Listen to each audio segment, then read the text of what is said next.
Eu lembro de pequena, com meu avô, da gente passear pela cidade. Existia 2 polos em Curitiba que eram diferentes dos outros polos. Era o Alto da Glória, essa Casa dos Leões, a Casa dos Fontanas, o Jardim dos Fontanas, era um belíssimo, o Jardim das Rosas, era um belíssimo. E meu avô gostava de passear, e o Batel. E essa casa aqui sempre me chamou muita atenção, principalmente porque essa escadaria fazia parte de um sonho de criança, de princesa. O Palacete ele foi uma obra do Cândido de Abreu. Bom, quando o Palacete foi construído, ele foi concluído no comecinho do século XX. E foi um período em que Curitiba assim, sofreu uma grande transformação. E começa uma arquitetura que a gente chama eclética, essa arquitetura que muito própria do que a gente tem aqui no Palacete, que é uma mistura de estilos, é uma releitura de vários estilos. E foi o momento em que todos esses técnicos que vieram, eles começaram a dar esta paisagem para a cidade. O Palacete ele tem todo um requinte arquitetônico, ele tem linhas neoclássicas, puxa para o barroco, ele tem alguns detalhes meio Art Nouveau, até assim principalmente na parte de vidros.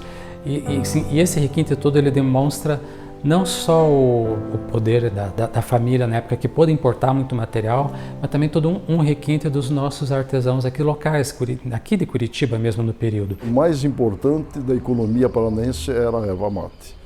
Hoje temos outras culturas e o Paraná é um estado privilegiado, mas na época foi muito importante. E o Palacete dos Leões representa exatamente essa época, representa exatamente aquilo de bom que existia. O fortalecimento da economia, acompanhando aquele desenvolvimento econômico daquela época, com a erva mate, ele está fazendo hoje, através do Palacete dos Leões, a sua contribuição para resgatar a história, enaltecer a cultura e, principalmente, para que as próximas gerações se orgulhem do Paraná. Bom, nós compramos aqui, né, de 2004. Compramos da IBM, esse espaço já estava recuperado, ele já pertencia, vamos dizer, ao acervo histórico da cidade. E nós decidimos dar continuidade ao DNA dessa casa, né? A família já tinha um aspecto cultural forte, de preservação também da arte, enfim, da cultura.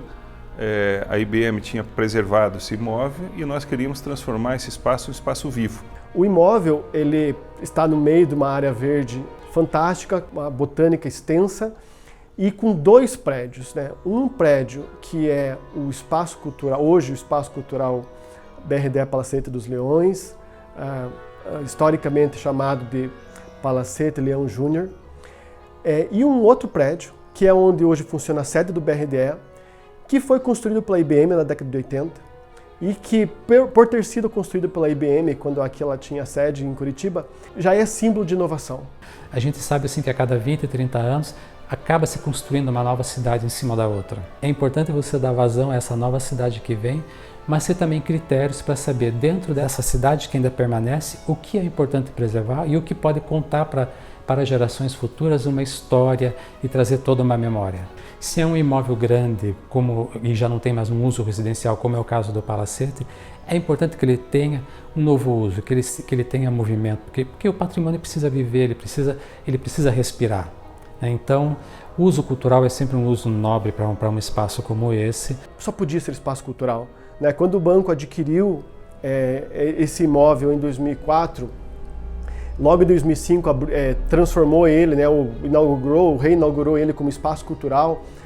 não tinha outro propósito. Essa característica, né, de uma instituição que vai assumir um espaço que é patrimoniado e optar por isso ser um espaço cultural é uma forma de ativar, manter uma memória viva, dar oportunidade para a comunidade de estar acessando esse patrimônio. Um momento que ele vai acontecer por uma arquitetura expressiva, né, dentro de um período, e por sua representação histórica. Então, a hora que o BRDL incentiva uma programação cultural e ativa essa programação de uma maneira com exposições, o chamamento aberto, né, a novos artistas, né, você vai criando camadas de leituras e de produção de novas memórias, né? Uma casa que, assim como a sua arquitetura, ela tem um perfil eclético de receber exposições de linguagens variadas, de artistas com pontos de carreiras variados, artistas locais, né, que estão situados aqui no sul do país, mas também com expressão nacional, expressão internacional também. Em 1996 eu perdi a visão e fui perdendo, hoje eu tenho 5%. Por isso que eu faço essa descrição mais ou menos do meu trabalho. Eu trabalho com a pintura principalmente pelo fato do gesto que eu tenho e da memória. Tanto que aqui eu vou fazer uma exposição que é o que resta. O que resta é a memória. E essa memória sempre vai ser uma memória afetiva. É um trabalho que tem essa conotação. Eu trabalho com a ideia da casa, a casa como acolhimento, a casa como paisagem e a casa como história. A casa foi uma musa para mim.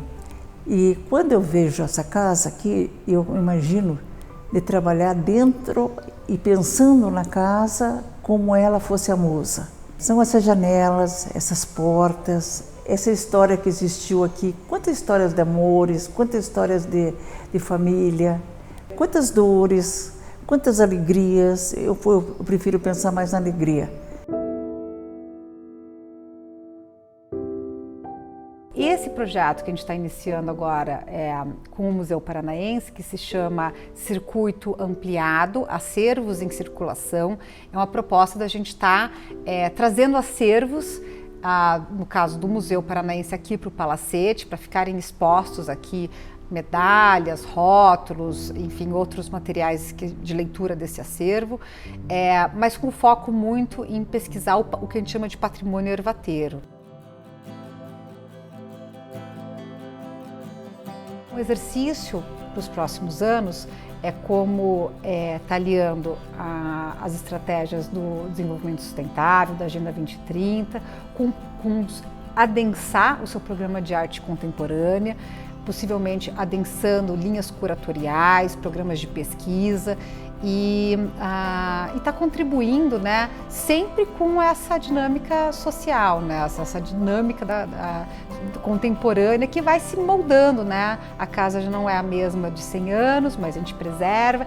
Então, o tempo todo, uma casa que tem um eixo histórico e também um programa de arte, ele tem que estar sempre num ponto de equilíbrio, mas também de tensionamento entre arte e história, ou seja, entre o passado e a inovação ou o futuro, né?